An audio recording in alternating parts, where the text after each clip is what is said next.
Another Thanksgiving, another Animal Man. Happy Thanksgiving to all my American viewers. I know you crazy Canadians have a different Thanksgiving than we do. But, yeah. You can still watch this. You're still invited. But, needless to say, I remembered the beginning of this. Let's start there. And I think it ties in rather well with the Grant Morrison themes of the 80s Animal Man. So it doesn't, do anything that defies the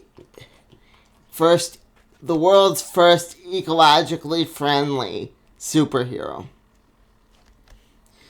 It doesn't make him eat meat or bring Grant Morrison back or anything like that.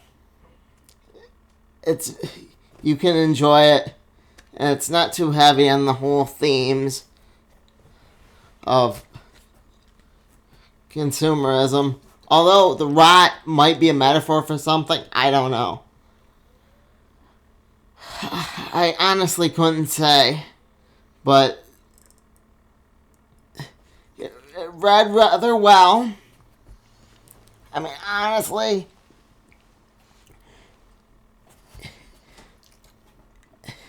being that I picked this all up as someone who enjoyed this in the New 52, I was surprised how much this read better in trade. I know I'm always saying it, that certain books do read better in trade. Well, this is one of them. But in the beginning, I liked that the gentleman wasn't stopped with Animal Man's fists. He was stopped with his words. If more people did that every now and again, well, Superman might be a whole different book right now. And there wouldn't be 12 different Batmen. Because even in their world, the bad guys don't always get the help they need. But I can definitely see why Animal Man as a character would retire after this. Because it's kind of crazy. I don't know. I don't have any word for it. Stuff. Very crazy stuff. But I don't really want to ruin the book for you. The ending chapter in this, as it did when they first published it, reminded me of a Zack Snyder movie. Watchmen, more specifically. Because Buddy is a washed-up old actor in this. He was a stuntman. For anyone who doesn't know the Animal Man lore, he was a stuntman. And it opens with an interview from Buddy to The Believer. I think the magazine is. But he's reading it over. Maxine, his daughter, is having a tantrum because she wants an animal. Buddy, no doubt, is like, you gotta prove yourself because because animals are a responsibility. You don't just give kids animals willy-nilly. That's how I read it. He says it's because of his powers, which I don't know. It could very well be, but she gets the animal at the end. I'm not going to explain how it's connected to the rot or the metaphorical consumerism. The animal only has eyes for Maxine, but he is my favorite character in all of this. That's why I'm bringing him up. Just the fact that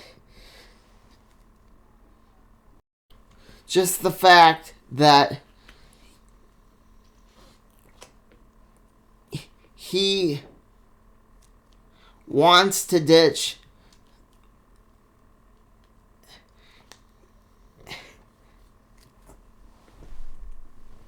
her brother and her mother and her father, and well, he ditched everybody for that little girl. Kind of made me... I enjoyed that. I mean, I can get why Maxine would not want to be a superhero in the last days of Animal Man. We'll get to that. We'll get to that. I enjoyed the fact that Socks was an Animal Man himself. He says they were all human, but I mean, I kind of think he's using the word human kind of loosely.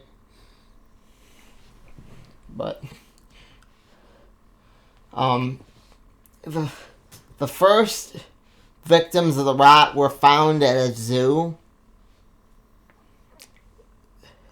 They were the zookeepers and the hippos.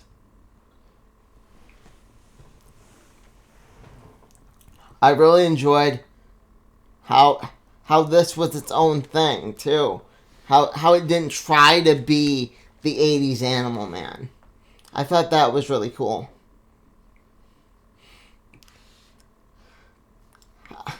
How even if that you could, even if you chose to read it all as one thing like I'm doing, you could still consider Last Days of Animal Man part of the canon. But again, we'll get there when we get there.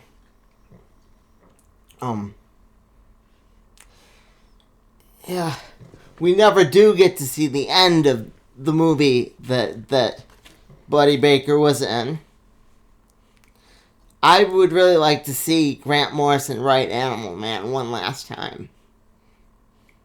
But we'll get there. We'll get to why. If it ends the way I remember it ending,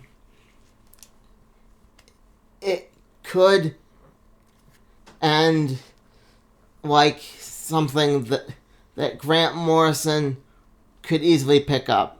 I enjoy his writings because he thinks everything is canon like I do.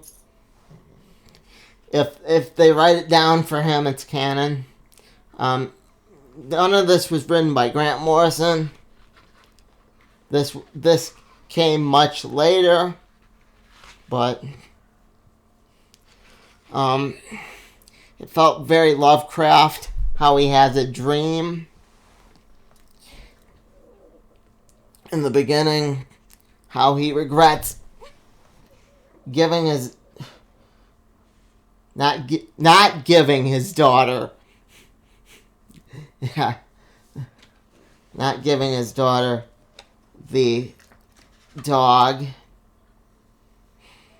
how he wishes. Yeah, it just all felt very Lovecraft. How they found these mysterious tattoos on his body. Again, the hippos. It was like they put Lovecraft in the DC universe. So, I would, if this was written today, I'd give it a full 10. But I don't remember, this was also done in the portion of the videos that I wasn't doing a score. So I think I give them about a 3. But what also struck me is that these were also reprinted in the Walmart 100-page Giants. These are stories that DC themselves wants to have happened in the television universe, or at least that's how I'm reading it. Right alongside the other cool stuff.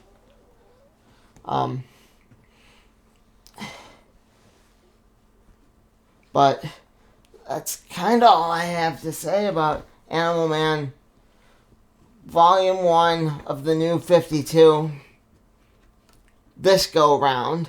I don't really want to spoil any of what I remember from Volume 2. Not till I get there anyway.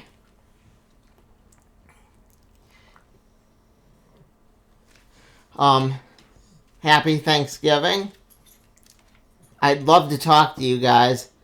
Tell me in the comments what you thought of the Animal Man, just in general.